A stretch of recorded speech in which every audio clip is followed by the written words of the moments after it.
the spooky animation reviewing ghost. Welcome to a spooktacular review. Now, mortals, grab some tricks and treats, strap yourselves in, sit back, relax, as I get into a holiday fan favorite known as Tim Burton's The Nightmare Before Christmas. Haha, yeah, alright. But in all seriousness, this is a combination of both a Halloween movie and a Christmas movie, but I chose the Halloween time to do this. But let's get on with it. It all began in 1982 when filmmaker Tim Burton wrote a poem also called The Nightmare Before Christmas, all while he was working as an animator at Walt Disney Animation Studios. With the success of his stop-motion short film Vincent, released during the same year, Tim made his attempt to turn the poem into either a short film or a half-hour TV special, but those didn't really work out.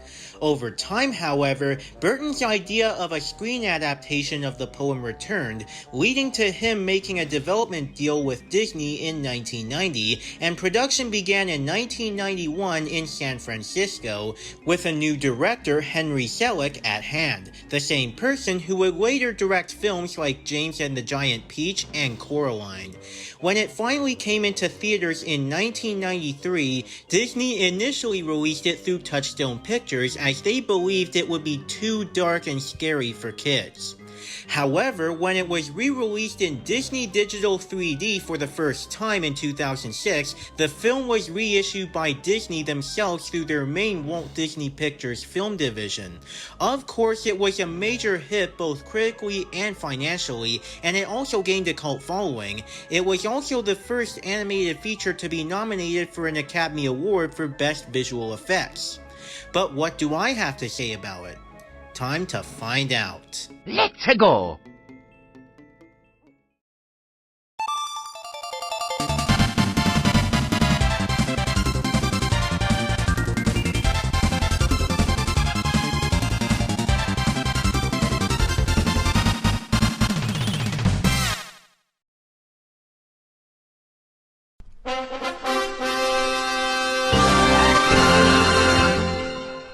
The movie starts off in Halloween Town, populated by various monsters, where Jack Skellington, the leader that everyone in the town worships as who they call the Pumpkin King, is responsible for helping organize the annual Halloween celebrations.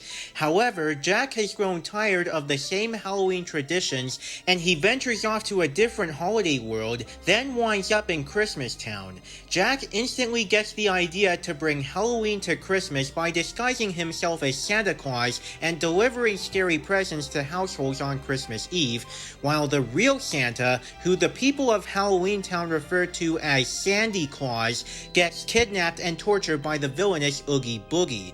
Jack later finds out that this was a big mistake and he now must go back to Halloween Town to help set things right. First off, the originality of the whole movie is the one thing that makes the plot of the film stand out in order to feel highly engaging. It feels like it really wants to have fun with two holidays that aren't supposed to mix, while presenting the entire thing as a silly musical. There isn't some random message or social commentary or whatever you wouldn't expect to come right out of nowhere. All this movie wants to do is just play around with all those elements. Plus, the film's tone doesn't have the ability to take itself so seriously, as it is self-aware, honoring and satirizing those Christmas specials from Rankin Bass all at the same time with a dark flair to it, and it's all in the right balance. Even the opening narration adds to the engagement with rhyming verses to show the audience how much fun it will be to explore the worlds of the holidays. 'Twas a long time ago, longer now than it seems, in a place that perhaps you've seen in your dreams. For the story that you are about to be told took place in the holiday worlds of old. Now, you've probably wondered where holidays come from. If you haven't, I'd say it's time you begun. However, one minor nitpick I have is that the pacing, while good, does make the movie a little too short with a runtime of 76 minutes, meaning 1 hour and 16 minutes, which is odd because the average feature film would run for at least an hour and 30 minutes. Some parts can feel rushed with less time to breathe, such as when Jack makes a mistake and tries to go back to reverse everything, and the romance between Jack and Sally, as well as leaving some unanswered questions, such as why Oogie Boogie is evil in the first place. But that's only just a nitpick and nothing more. The rest of the story's points make it very engaging, creative, and wacky, and when it does things right, it does things amazingly. And action! This movie has an entire universe full of memorable and unique characters, from the haunting ghosts and monsters in Halloween Town to the joyful elves in Christmas Town.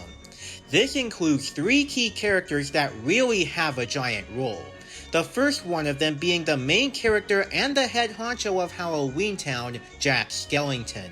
Despite him being naive at times, he does still have the motivation to do something different than what he's been doing forever. He's a very relatable protagonist too, because he can inspire people when they feel like their normal lives are useless and they should expand on it with something new to try out. Sally is a Frankenstein-like figure who was meant to work for mad scientist Dr. Finkelstein, but attempts to escape her home for reasons such as how the mad scientist can treat her poorly, all in order to look for Jack. However, her romance with Jack can often be hindered by the movie's length and some of its pacing, with lesser time to dive into more of it, though I do understand the points of this romance. Then we have the movie's villain, Oogie Boogie, who is a fantastic villain with a great design and concept of having bugs inside his skin, a powerful personality with Ken Page's astounding voice acting and the casino theme, as well as some fun henchmen with Lock, Shock, and Barrel. But the only thing that hasn't been done much with him is that there's no actual explanation for why he is cruel, other than he's the meanest thing around, as well as no backstory regarding his exile from Halloween Town, or whatever it is that got him to turn his back on everyone there. Once again, there still would have been more time to explain everything with Oogie or Sally had it gotten an additional few to a dozen minutes.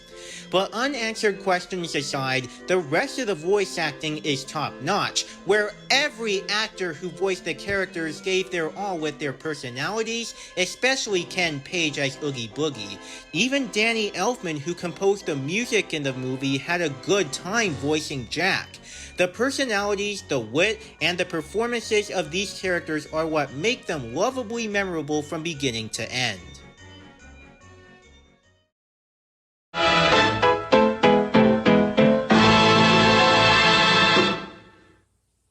The one thing that audiences will remember from watching this movie is the musical numbers. All done with the imaginative and wacky style of Danny Elfman, these songs are meant to be the subject of either a plot point or the key characters, and also to spice things up for the atmosphere of the holidays.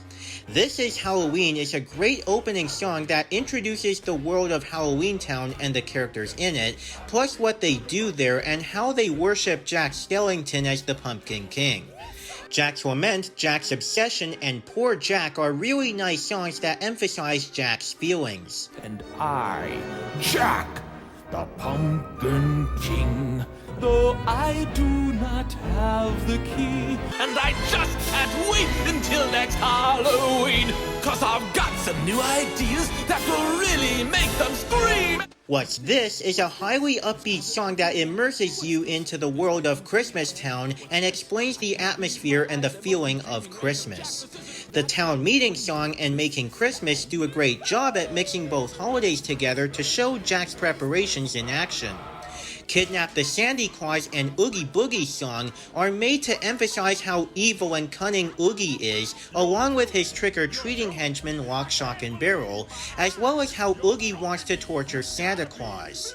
And in Sally's song, Sally shows her love and romance for Jack that might not be.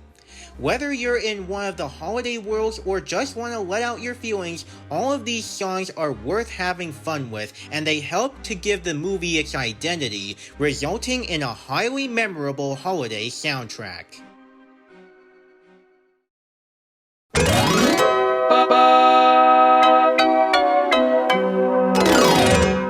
The stop-motion animation in this movie is top-notch and expressive. It even comes with stylistic character designs that have a hint of the Rankin Bass stop-motion specials, blended with Tim Burton's artistic style to be more unique, where the design may seem weird and freaky, yet it has an intriguing macabre feel to it, and it always wants to have fun with the movements. Plus, it has an enormous, impressive use of effects such as smoke, Zero's ghost figure, fire, the bugs inside Oogie's body, and slime or water, as well as a stunning use of 2D hand-drawn animation for the shadows, ghosts, and some additional special effects. These effects help bring the look of the picture to new heights with some experimental aspects. But one of the best things that this movie delivers by far is easily the world building. The environments look so gorgeous and immersive with their depictions of the holidays as worlds, despite not showing too much except for Halloween Town and Christmas Town, as well as the real world when Jack is delivering the scary Christmas gifts across the town. Halloween Town has a dark, dead, muted, and black atmosphere that is dominated by tinges of black, where everything is not as it seems, and the people living there look so unique in terms of design. And Christmas Town has an environment that looks colorful, joyful, gorgeous, and cartoony, like in a Christmas card or a stop-motion Christmas special, and it displays Santa and the elves in a unique manner as well. It is all enough to bring audiences into these worlds and show off what the inhabitants of these places do best. And all of this excellent craftsmanship and effort turns Nightmare into a visual achievement in every way. In conclusion, The Nightmare Before Christmas is a holiday spectacle and a true gem in animation that is both original and creative in every aspect. Despite a short running time that leaves some unanswered questions, it is nothing compared to the fantastic writing with a fun-filled and whimsical original story that can only be thought up by Tim Burton himself, an entire ensemble of lovable characters, and a grand roster of unforgettable songs, as well as some expressive stop-motion animation, making this a holiday tale like no other. It's always a good idea to watch this movie, but I would say the perfect time to watch it would be sometime in the fourth quarter of the year, like in October, November, or December to help you get ready for Halloween or Christmas. This film is one of Disney's most important animated films, even if it's not from Walt Disney Animation Studios or Pixar, and it's also the kind of film that stop motion is made for. And with a legacy like Nightmares, I'm very sure that I've given out some tricks, treats, and Christmas presents by giving the movie a 9.5 out of 10 with the Dirksen stamp of approval. Regardless if this is Halloween or Christmas, it's definitely a film that I look forward to seeing again at some point in time. This is Caleb, over and out.